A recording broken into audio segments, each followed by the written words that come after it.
Good morning, सुबह खैर। क्या हाल है आप सबका? उम्मीद है आप सब लोग खैर खैरियत से होंगे। मैं भी ठीक, खुदावंद के फजल से। तो आज आप फिर सोच रहे होंगे सुबह ही सुबह इनकी गाड़ी किसी तरफ निकल गई है। तो वाकई ही हम लोग गए थे कार स्टोर में। तो मैंने कहा टारगेट्स में गए थे, तो मैंने कहा मैं आप लोगों से उनका जो है आउटलेट शेयर करूं बच्चों का, कि किस तरह का डिस्प्ले हुआ होता है और किस तरह बच्चों की चीज़ें जो हैं उन्होंने डिस्प्ले में लगाई होती हैं और किस किस हिसाब से। तो ये जो शेल्फ्स आप देख रहे हैं, दो और तीन स्टेप्स में बनी होती हैं और उन्होंने लगाए होते हैं साइजेस के हिसाब से। और फिर इनके मतलब सबसे ऊपर वाले पोर्शन में उन्होंने स्मॉल साइज़ लगाया होता है, एक्स्ट्रा स्मॉल स्मॉल। फिर सेकंड में वो लगा देते हैं कि 1 से 2 साल की उम्र के बच्चों का, फिर 3 से 4 साल, 5 से 6 साल, यानी इसी हिसाब से उन्होंने ना बड़ा अच्छा डिस्प्ले किया होता है। आपको मुश्किल नहीं होती कपड़े ढूँढने में, कि अगर आपका बच्चा 4 से 5 साल का है, जिस तरह मेरी बेटी जो है वो 4 से 5 साल की, मतलब वो 4 साल की हुई है, लेकिन मैं उसके लिए जब भी कोई चीज़ लेती हूँ तो मैं लेती हूँ, मेरी कोशिश होती है कि 1 साल बड़े साइज़ का लूँ। तो ये देखें, यहाँ पे ये शर्ट्स लगी हुई थी, बाजुओं वाली थी, फुल स्लीव थी।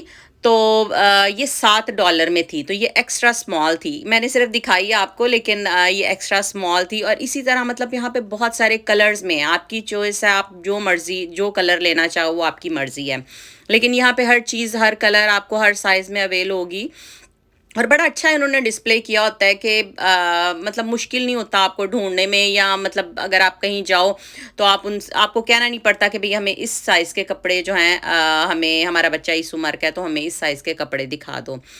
तो दूसरी बात ये कि ये वाला एरिया जो था ये बेदिंग एरिया था, तो ये बड़ा ही छोटे-छोटे बच्चों के उन्होंने बेदिंग सूट लगाए हुए थे, तो मैंने कहा मैं आपको ये भी दिखाऊँ। बड़े क्यूट से थे, बड़े प्यारे से।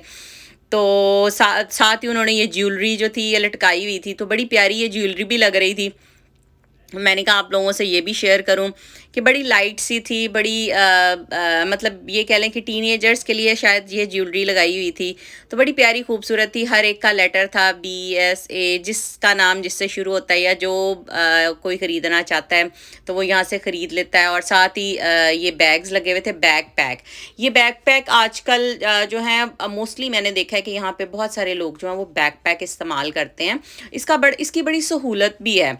ये स्कूल बैग्स भी बच्चों के लिए लेके जाते हैं, लेकिन मोस्टली वो औरतें जो जॉब करती हैं, या मतलब मेरी तरह अभी उनके बच्चे छोटे हैं, वो औरतें जो हैं वो यहाँ से बैकपैक लेती हैं। और जब कहीं भी अगर बाहर जाएँ तो उसमें काफ़ी सारी चीज़ें आ जाती हैं, बच्चों की चीज़ें। आप ये कह लें कि आप उनकी बॉटल्स डाल सकते हैं, आप स्नैक्स उनके लिए पैक कर सकते हैं, आपका मोबाइल, आपका वॉलेट, बहुत सारी चीज़ें जो है ना आप उसमें डाल के लेके जा सकते हैं, बड़ा ईज़ी रह जाता है। तो मैंने भी पिछली गर्मियों में पहले लिया था, क्योंकि मैं बच्चों को लेके जाती होती थी पार्क में।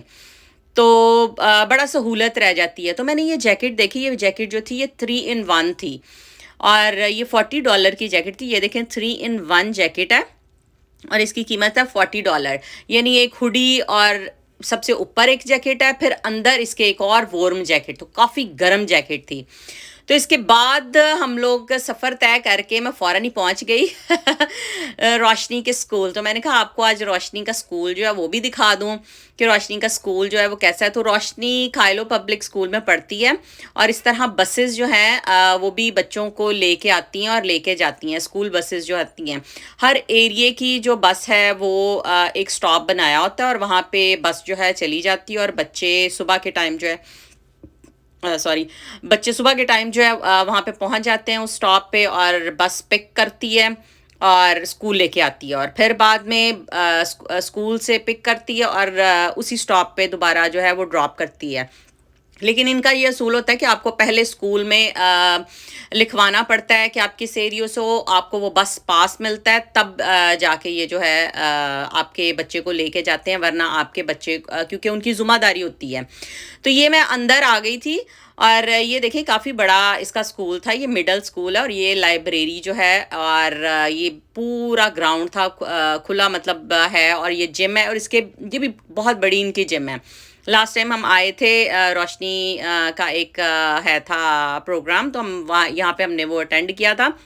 और ये देखिए बच्चों के लिए उन्होंने ना लॉकर्स बनाए होते हैं, यहाँ पे हर बच्चे को, जिस तरह मैंने आपको दिखाया था कास्को में कि लॉकर्स बने हुए हैं हर एम्प्लॉय के लिए, यहाँ पे हर बच्चों के लिए भी उन्होंने लॉकर बनाए होते हैं ताकि वो अपना एक्स्ट्रा सामान जो है या जो कुछ भी वो लेके आए हैं बैकपैक के अलावा वो वापस अपने लॉकर में रखें और जाते हुए वो लेके जा सकते हैं, वो यूज़ कर सकते हैं। उनको ताले लगे होते हैं, चाबियाँ इन बच्चों के पास होती हैं। तो ये मैं सफ़र करते करते तेज़ी में इसलिए किया, मैंने कहा मैं आपको बहुत ज़्यादा बोर ना करूँ। तो ये देखिए मैं पिछली साइड पे आ गई थी स्कूल के, तो ये लाइन जो पूरी गाड़ियों की लगी हुई है ये बच्चों को पिकअप करने के लिए लगी हुई है। तो ये देखिए ये पूरे एंड तक वहाँ पे लाइन जा रही है और इसी तरह गाड़ियाँ आगे मूव होती रहेंगी जैसे जैसे बच्चे मतलब उनका बच्चा आएगा वो गाड़ी लेके तो निकलते, जैसे जैसे यानी कि गाड़ी आगे जाएगी वो बच्चा अपनी गाड़ी में बैठेगा और वो गाड़ी आगे से लेके निकल जाएंगे। बड़ा अच्छा रूल बनाया हुआ यहाँ पे। तो गुजरते गुजरते मैंने देखा कि ये बड़ा क्यूट सा डॉगी था, तो मैंने उसको भी वीडियो में ले लिया। और ये देखें आपको दूर से खाइलो लिखा नज़र आ रहा है, उन्होंने मिट्टी के अंदर उसे दबाया हुआ है और बड़ा प्यारा था। ये साइड पे बड़ा ही प्यारा घर था, तो मैंने कहा चले मैं आपको ये घर भी दिखा दूं। मैं हर दफ़ा आती हूँ तो मैं इस घर को देखती हूँ, मुझे बड़ा ही खूबसूरत ये घर लगता था स्कूल के सामने। तो मैं कहती थी कि ये स्कूल वाले जो हैं काफ़ी मतलब अच्छा जब भी ये देखते रहते होंगे कि कौन आ रहा है कौन जा रहा है। तो ये मैं वापस उसी स्पॉट्स पे आ गई हूँ जहाँ से मैंने एंटर किया था, यहाँ जहाँ से मैं गई थी।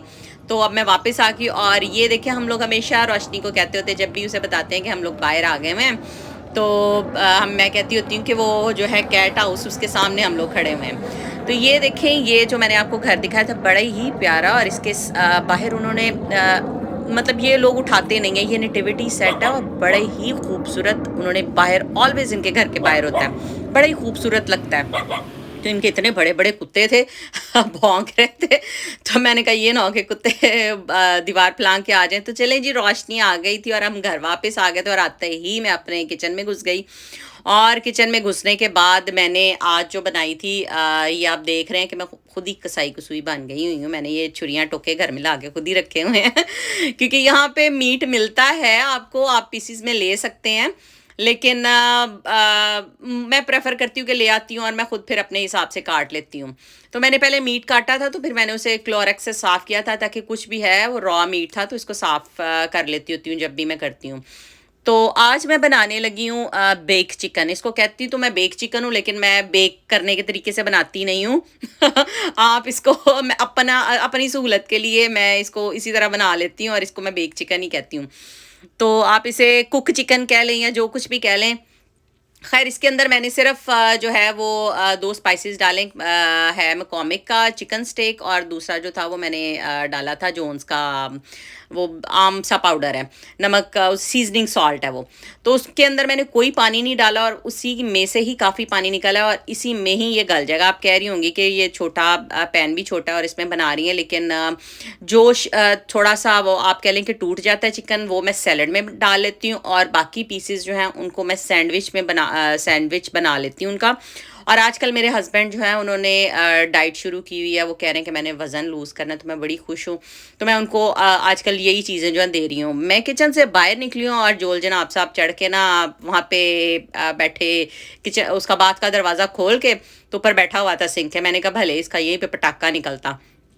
तो खैर बेक चिकन जो था उसका अंदर पानी खुश्क हो गया था और ये बन गया था। तो आपको मैं सैंडविच बनाने का ये जो है मैंने बिल्कुल आम सी चीज़ें इस्तेमाल की हैं। ये चैटेड चीज़ में कोई वो नहीं डालनी, कोई चीज़ नहीं डालनी। अगर आपने वेट लॉस करना है तो ये आप ज़रूर ट्राई करें और आप ख़ुद देखें 1 माह के बाद या कुछ भी 15 दिन के बाद भी आप देख सकती हैं कि आपका वज़न कितना कम हो गया है। तो मैं ये वाली जो है ब्रेड इस्तेमाल करती हूँ जब मैं सैंडविच बनाती हूँ।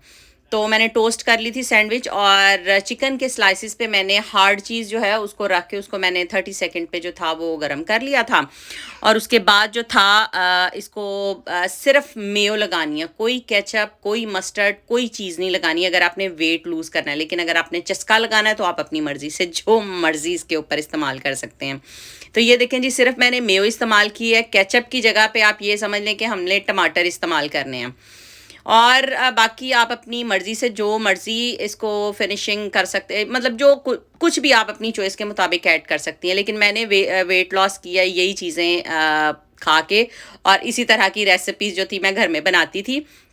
तो ये देखें जी मेरे बर्गर जो हैं वो तैयार हैं। और आपको मैं इसकी आखिरी लुक भी दिखाऊंगी कि आप एक पोर्शन मीट है, ठीक है, आप भूखे नहीं रहेंगे इससे, आपको भूख नहीं लगेगी और आपका पेट भी जो है वो भर जाएगा इससे। तो इस सैंडविच में आपके पास प्रोटीन, कार्ब, स्टार्च, आपके ग्रीन सब कुछ है। तो उम्मीद है आपको पसंद आएगी मेरी ये रेसिपी। आए तो ज़रूर बताइएगा। इसके साथ ही आपसे लूँगी इजाज़त, कल मिलूँगी एक नए व्लॉग में। अपनी दुआओं में याद रखिएगा। खुदा हाफिज़, love you all, bye bye.